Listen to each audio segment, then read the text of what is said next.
സംസ്ഥാന ചലച്ചിത്ര അവാർഡ് ദാന ചടങ്ങിനെതിരെ ആഞ്ഞടിച്ച് മുൻമന്ത്രി പന്തളം സുധാകരൻ കലാകാരന്മാരെ അപമാനിക്കുന്നതായിരുന്നു പുരസ്കാരദാന ചടങ്ങെന്ന് അദ്ദേഹം പറഞ്ഞു. കലാകാരന്മാരോട് ഇത്ര ഐത്തം കാണിച്ച ഒരു ഗവൺമെന്റ് ഈ അടുത്ത കാലത്ത് ഉണ്ടായിട്ടില്ല എന്നുള്ളതാണ് സത്യം. ഇത്തവണ കോവിഡിനെ പരിചാരിക്കൊണ്ട് തിരുവനന്തപുരത്ത് നടത്തിയ ചലച്ചിത്ര അവാർഡ് മേള ഈ കലാകാരന്മാരെ യഥാർത്ഥത്തിൽ അപമാനിക്കുന്നതായിരുന്നു എന്ന കാര്യത്തിൽ സംശയം.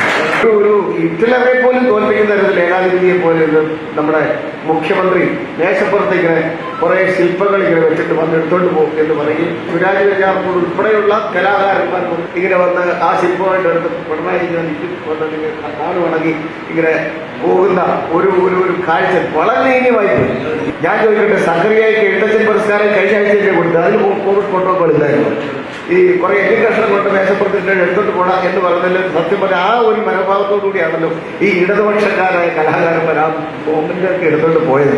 ഒരുപക്ഷെ കോൺഗ്രസ് ആയിരുന്നു, ഉമ്മൻചാണ്ടി ഗവേഷണത്തിലൊക്കെ ആയിരുന്നു കേരളം നയിക്കുന്നതിൽ എന്താകുമായിരുന്നു സ്ഥിതി നിങ്ങൾക്ക് ആലോചിക്കണം. കലാകാരന്മാരുടെ അന്തസ്സിലാണ് ഈ ഗവൺമെന്റ് ക്ഷീണമുണ്ടാക്കിയിരിക്കുന്നത്.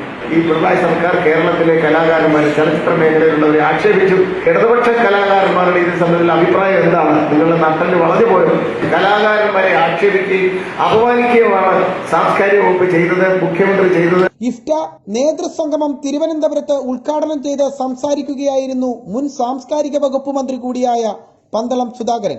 കലാകാരന്മാരെ അപമാനിച്ച സാംസ്കാരിക വകുപ്പും മുഖ്യമന്ത്രിയും മാപ്പ് പറയണമെന്ന് അദ്ദേഹം ആവശ്യപ്പെട്ടു. INTC സംസ്ഥാന പ്രസിഡന്റ് R ചന്ദ്രശേഖരൻ അധ്യക്ഷത വഹിച്ചു.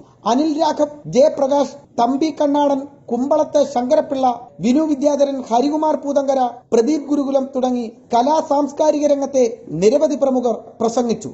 News bureau, Pathanapuram.